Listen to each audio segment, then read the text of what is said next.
Alors, bienvenue dans cette nouvelle vidéo où je vais vous expliquer le dogme de Margin Zero, Padding Zero. Oui, et c'est quelque chose qui est utilisé beaucoup par les développeurs. En tout cas, j'en fais partie aussi. J'utilise ça et au début de mon projet, je mets Margin Zero, Padding Zero. Pourquoi on met ça? Et donc, c'est de ça on va parler dans cette vidéo. Donc, c'est une vidéo très courte, je pense bien que ça va prendre beaucoup de temps. Alors, on va se mettre dans le code. Un petit code, on va dire nav. On fait un nav simplement. Pour que vous compreniez, nav, je mets, et à l'intérieur, je fais un LI, je fais x4, x4 ça me va déjà, x4, voilà, je entre, je chante ça, donc ici, je vais écrire item 1, attention, oui, j'ai mis caplos là-bas, item 1, je vais prendre ça, et je mets ça pour les autres, je pourrais utiliser comme ça, hein. Voilà, et je change de... Je viens, je fasse 3, je viens en bas, 4. Voilà, ça me va déjà. Alors, lorsqu'on va reprendre, je vais ouvrir plutôt. Excusez-moi. Lorsque j'ouvre, voilà, est-ce que nous avons ça? Donc, c'est ce que nous avons ça pour le moment. Je vais aller, ce que nous avons ça pour le moment. Donc, on va rendre ça plus joli. Je vais venir ici. Comme c'est un petit projet, je mets mon style ici. Je fais rentrer ça et faire nav. À l'intérieur, je fais display flex. Display flex. Donc, ceux qui me suivent savent pourquoi on fait ça design. Justify content, espace et rang. Espace et rang serait plus bon pour nous, je pense bien, pour avoir d'espace entre les éléments. Donc, pour finir, je vais mettre un background. Un background Mangata. Voilà, je fais ça. J'enregistre. Lorsqu'on va aller maintenant, voilà ce que nous avons. Alors, vous le voyez déjà. Ici, vous pouvez voir déjà un débordement.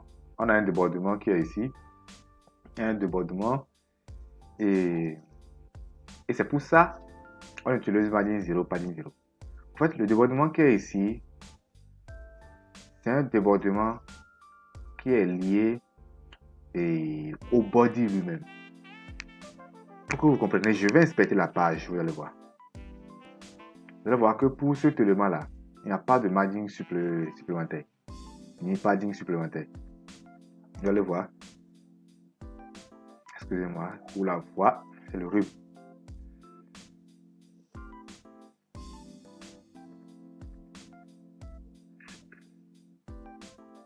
Voilà. Donc, si on regarde, regardez, il n'y a pas de margin supplémentaire, il n'y a pas de margin, tout est bien. Donc, il n'y a pas de jeu supplémentaire là. On est content. Alors que si j'avais fait comme ça, en fait, si à l'intérieur ici, j'avais un UL qui englobait. J'avais un UL qui englobait. Je pense qu'on doit avoir ça. Je pense bien. Bon, je pense bien. J'ai dit que la vidéo ne serait pas longue, mais je commence pas à être long déjà. Si je fais ceci, et il faut que je fasse UL pour gérer tout. Donc,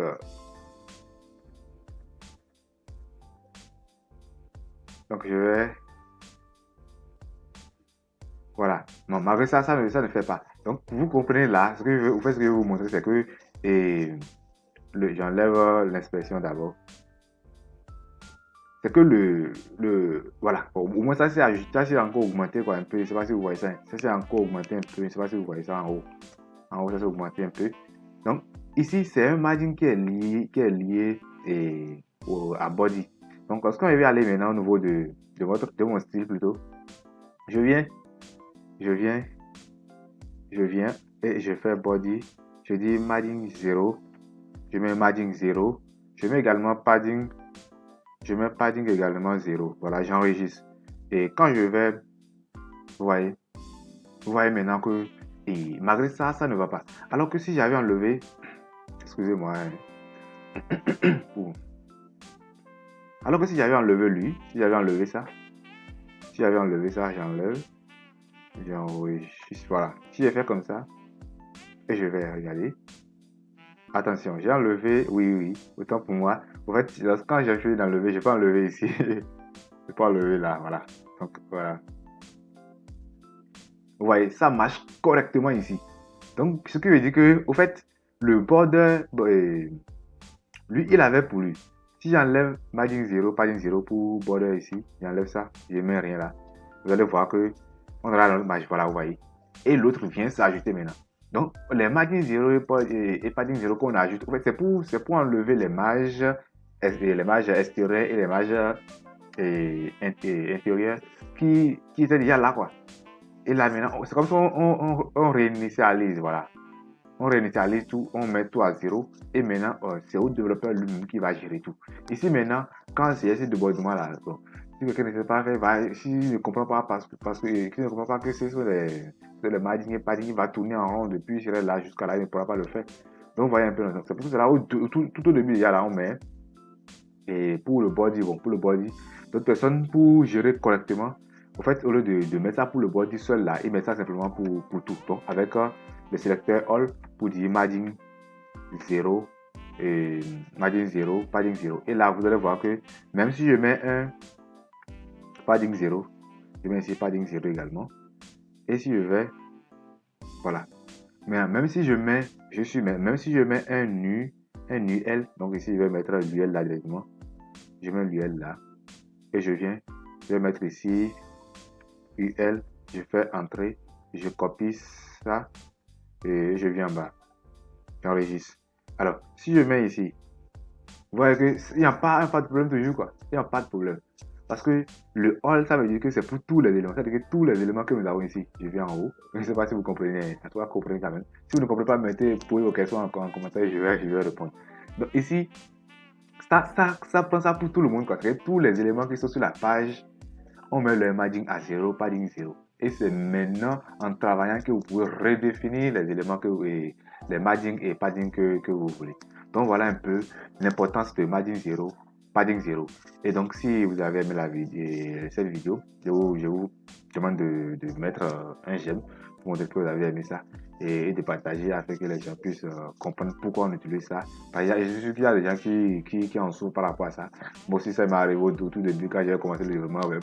Mon site ne calait pas et il y avait un ami qui m'avait décrit ceci, que ça va marcher, ça va marcher, ça va marcher. Mais je n'avais pas réellement compris. C'est au fil du temps maintenant que j'ai vraiment compris que on fait ça parce que c'est comme ça. Donc voilà un peu. Et si ce type de vidéo vous a plu, des petites astuces comme ça, si ça vous a plu également, et mettez ça en commentaire. Je fais des vidéos de temps en temps par rapport à ça. Donc à plus, à la prochaine pour une nouvelle vidéo.